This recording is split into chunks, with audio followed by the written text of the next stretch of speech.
हाय दोस्तों, मेरा नाम चंदन कुमार है और स्वागत है आप सभी का हमारे इस यूट्यूब चैनल पे जिसका नाम है एसवेल सॉल्यूशन।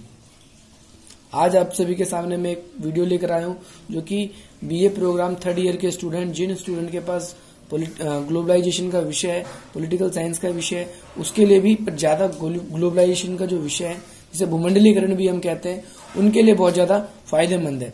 ये टॉपिक ऐसा है टीएनसी का, पारराष्ट्रीय निगम का, जो आपके पेपर में आता ही आता है। इसे कई नामों से जाना जाता है, जैसे आपका टीएनसी, एमएनसी, समझ में आया दोस्तों, पारराष्ट्रीय निगम, बहुराष्ट्रीय कंपनियां।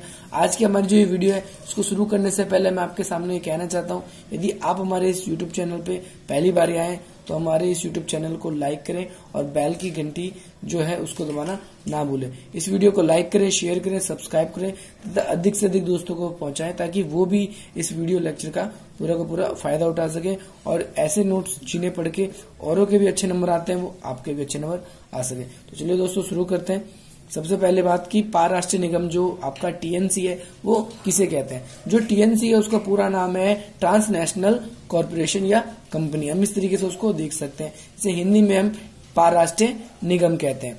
अब ये बात आती है कि ये कहते हैं किसे पारराष्ट्रीय निगम, तो ये ऐसी कंपनियां, ऐसी बहुराष्ट्रीय कंपनियों को कहते हैं। बहुराष्ट्रीय कंपनी मतलब जिसका व्यापार या फिर जो भी कार्य है वो किसी एक देश में नहीं बल्कि कई देशों में एक ही समय में चलता है, तो उसे हम बहुराष्ट्रीय कंपनी कहते हैं। तो हम इसे टीएनसी के बारे में, ट्रांसनेशनल कंपनीज जो है हमारी कॉर्पोरेशन जो है, हम पारराष्ट्रीय निगम के बारे में बात कर लें तो पारराष्ट्रीय निगम क्या होते हैं। तो पारराष्ट्रीय निगम ऐसी कंपनियों को कहा जाता है जो कि अपना एक ही समय में अपना जो काम है वो क्या है कि एक साथ कई देशों में चलाती है, लेकिन उसका जो मुख्यालय होता है वो किसी एक देश में होता है, वो अन्य देशों में शाखाओं, कार्यालय या फिर और भी तरह की जो छोटी मोटी आपकी ऑफिस होते हैं या फिर आपके ब्रांचेस होते हैं, उनके जरिए क्या करते हैं, ये अपने पूरे व्यापार का संचालन करती है ताकि क्या हो सके आपका कि इससे प्रत्येक देश का उत्पादन हो सके।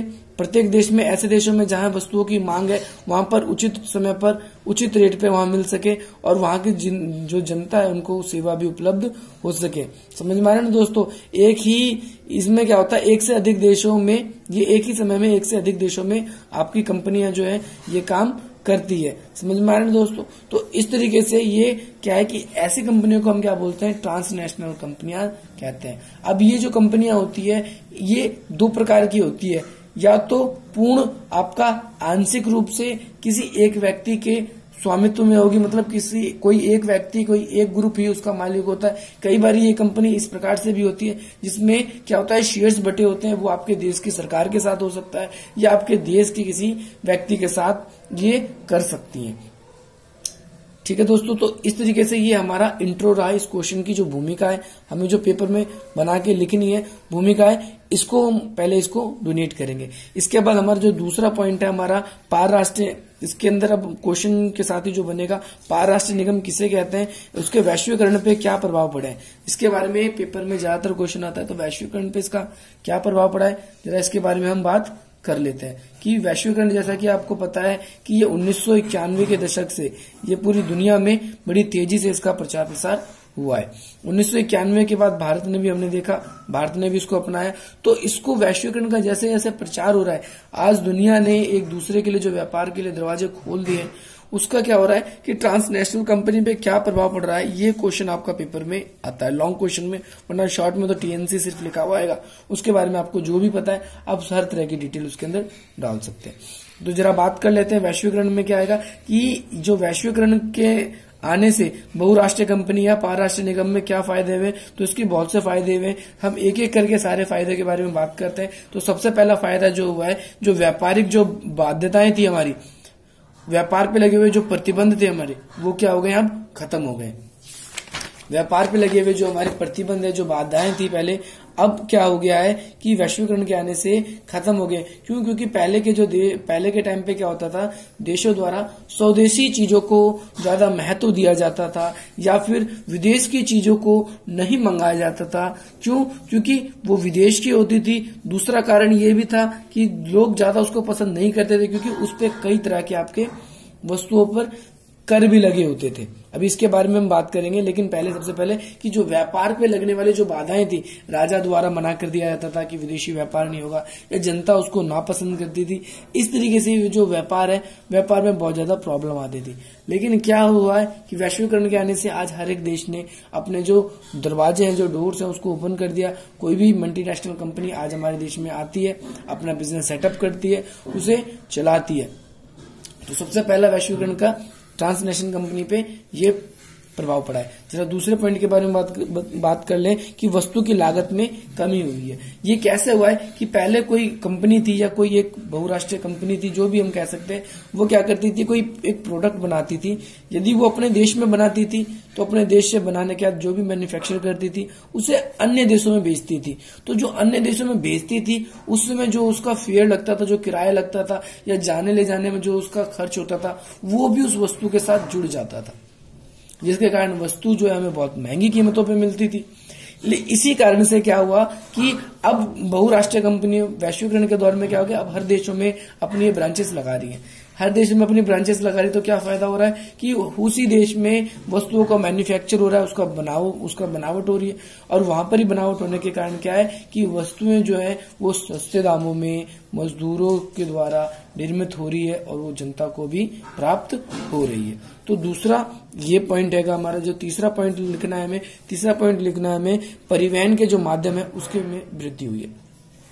अभी टीएनसी ने परिवहन के माध्यम को कैसे वृद्धि कर दी है, जरा हम बात कर लें तो हमें ये पाते हैं कि हम वैश्वीकरण के बाद के दौर में हम देख रहे हैं कि आज मल्टीनेशनल कंपनीज जो है हमारे देशों में आ रही है। अपनी गाड़ी है, कार्स है, जो भी उनका ट्रांसपोर्ट का प्रोडक्ट है, वो अपना हमारे देशों में बेच रही है।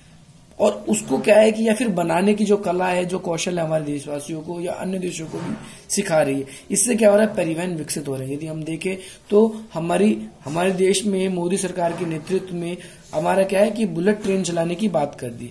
तो ये क्या है, ये किसके कारण हुआ है? एक तो वैश्वीकरण के कारण, दूसरा बात एक जो ट्रांसनेशनल कंपनी है उसने इस बात का जिम्मा उठाया है, जो जापान की है, वो क्या करेगी कि हमारे देश में बुलेट ट्रेन चलाएगी। तो इस तरीके से परिवहन मेट्रो रेल के रूप में देख सकते हैं। आज हमारे सामने एक से एक गाड़ियां हैं, कार्स हैं, बाइक्स हैं। तो उसके संदर्भ में भी हम इसको समझ सकते हैं कि टीएनसी ने कैसे परिवहन के माध्यम को भी बढ़ा दिया है या उसमें वृद्धि कर दी है। इसके बाद हम देखते हैं तो संचार के जो हमारे माध्यम है, इसमें भी वैश्वीकरण ने क्या कर दिया, वैश्वीकरण के आने से टीएनसी ने बहुत ज्यादा अपने द्वार खोल लिए हैं या बहुत ज्यादा इसको अपना व्यापक तौर पर इसको बढ़ा दिया है। तो बात कर लेते हैं कैसे बढ़ा दिया है कि आज जो मोबाइल फोन है वो क्या है कि आज सबके लिए एक ऐसी नीड बन गई है जिसने ट्रांसनेशनल कंपनी को और ज्यादा बढ़ाने में मदद करी है। आज हमारे देश में जो इंटरनेट हो गया और उसके साथ ही साथ जो अन्य तरह की वस्तुएं हम देखते हैं कि संचार के माध्यम से कितनी तेजी से क्रांति कर रही है। वो एक स्थान से दूसरे स्थान पर जा रही है। और जो ट्रांसनेशनल कंपनी है वो उनका मैन्युफैक्चर है, जो उनकी बनावट है, वो लगातार करती जा रही है।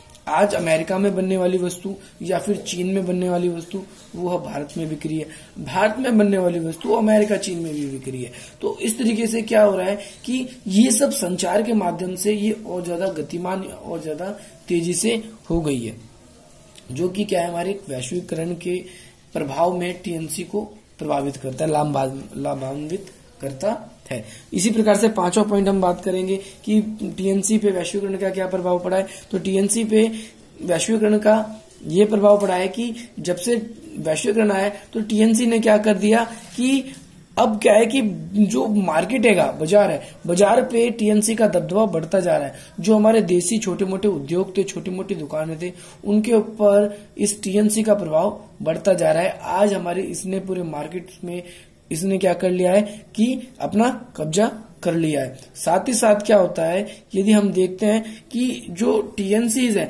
इसमें क्या है कि खास तौर पर जो हमारी तकनीकी चीजें हैं उसको स्वतंत्रता मिलती है। और ये क्या है कि विकसित देश में जो चीजें यूज की जा रही है वो ठीक समय में आज विकासशील देशों में भी पहुंच रही है। तो ये किस कारण से हो रहा है, ये पारराष्ट्रीय निगम के कारण हो रहा है कि किस प्रकार से एक ही समय में एक कंपनी अपने वस्तुओं को ऐसे देशों में भी बेच पा रही है जो कि उसे वहां पर वो नहीं बेच सकती थी, क्योंकि वहां की कंपनियां या वहां के जो शेयर होल्डर्स हैं वो इतना पैसा नहीं लगा पाते कि अपनी जनता को वो दे सके, तो ये आज उनको मदद कर रही है ताकि वो भी क्या कर सके, अपनी कंपनियों को अच्छा, अपनी जनता को अच्छा प्रोडक्ट प्रोवाइड करवा सके। इसके बाद हम बात करते हैं कि वैश्वीकरण के आने से क्या है कि बहुराष्ट्रीय कंपनियों में भी वृद्धि हो गई है। वृद्धि कैसे हो गई है कि आज हम देखते हैं कि जो ज्यादातर जो टीएनसीज की कंपनी है वो 90% देशों में आज उसका प्रभाव हो चुका है। इसमें से खास तौर पर कंपनियां किस किस की है, जर्मनी, नीदरलैंड, अमेरिका। इसके साथ साथ ही हम देखते हैं कि इन देशों की कंपनी, 5-6 देशों की कंपनी ज्यादातर पूरी दुनिया में अपना कब्जा जमाए बैठी है। इस महाराष्ट्र निगम की सबसे बड़ी विशेषता यह है कि जिस भी जगह जाती है उस जगह का जो बाजार है उस बाजार का पूरा यूज करती है, उस पर अपना प्रभाव करती है और उसके बाद ये क्या करती है, अपने नए बाजारों की खोज में आगे निकल जाती है। आज इस जो टीएनसी है इसमें क्या है कि विश्व के जो 70% का जो व्यापार होता है पूरा, ये आज ये अकेला खुद इन टीएनसी के माध्यम से हो रहा है। खास तौर पर हम देखते हैं तो इसमें तेल, डीजल जैसे चीजों का शुद्धिकरण करना होता है। साथ ही साथ क्या है कि विश्व में जो अन्य तरह की जो गैसीय विद्युत कंपनी है, तो हम कुल मिला के हम ये बात कर सकते हैं कि खनिज के बारे में कि खनिज वगैरह भी आज जिस देश में मिनरल्स वगैरह नहीं पाए जाते आपके, वहां पर भी ये टीएनसी जा रही है, अपनी कंपनियां लगा रही है, उन देशों को फायदा पहुंचा रही है। हमारा देखो आंसर का जो सबसे इम्पोर्टेंट पार्ट होता है वो एक तो इंट्रो और थोड़ी उसकी स्टार्टिंग और इसका जो निष्कर्ष है ये मोस्ट इम्पोर्टेंट है। इसके बगैर आपका आंसर जो है वो अधूरा है। अब निष्कर्ष क्या लिखेंगे कि हम इस आधार पे कह सकते हैं कि बहुराष्ट्रीय कंपनी चाहे किसी भी देश की हो, अमीर देश की हो, गरीब देश की हो, अमीर देश में हो या गरीब देश में हो, वहां पर क्या है जहां भी जाती है उस देश में विकास लाने में अपनी मदद करती है, उस देश की अर्थव्यवस्था में इम्प्रूवमेंट लाने की कोशिश करती है।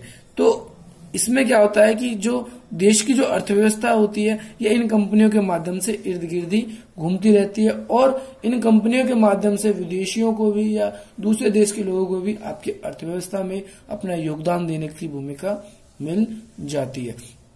तो ये रहा हमारा निष्कर्ष। आज का हमारा जो क्वेश्चन था वो यही हुआ कंप्लीट। दोस्तों मैं आपके सामने ये बात रखना चाहता हूँ, मुझे बहुत लोगों के कमेंट आ रहे हैं, मैं अपनी इस वीडियो को जल्दी बनाऊं क्योंकि एग्जाम आपके सर पे आ चुके हैं। तो आप लोगों के लिए, आपके लिए मेरी एक रिक्वेस्ट है कि भी अगर आप भी चाहते हो कि और भी इस वीडियो लेक्चर का फायदा उठा सके या फिर जो भी आपको मैं बता रहा हूँ उसको और लोगों तक पहुंचे, तो ये अपने स्कूल कॉलेज के जो भी फ्रेंड्स हैं आप उसको भी दें ताकि उनको भी पता चले हमारी इस चैनल के बारे में। और वो घर बैठे बैठे भी, बहुत से लोग एसयूएल में पता है मुझे जॉब्स करते हैं या नहीं पढ़ पाते, तो वो भी इसका फायदा उठा सके। ठीक है दोस्तों, तो हमारे अगर आपकी वीडियो अच्छी लगी तो इसे लाइक करें, शेयर करें और सब्सक्राइब करें। धन्यवाद।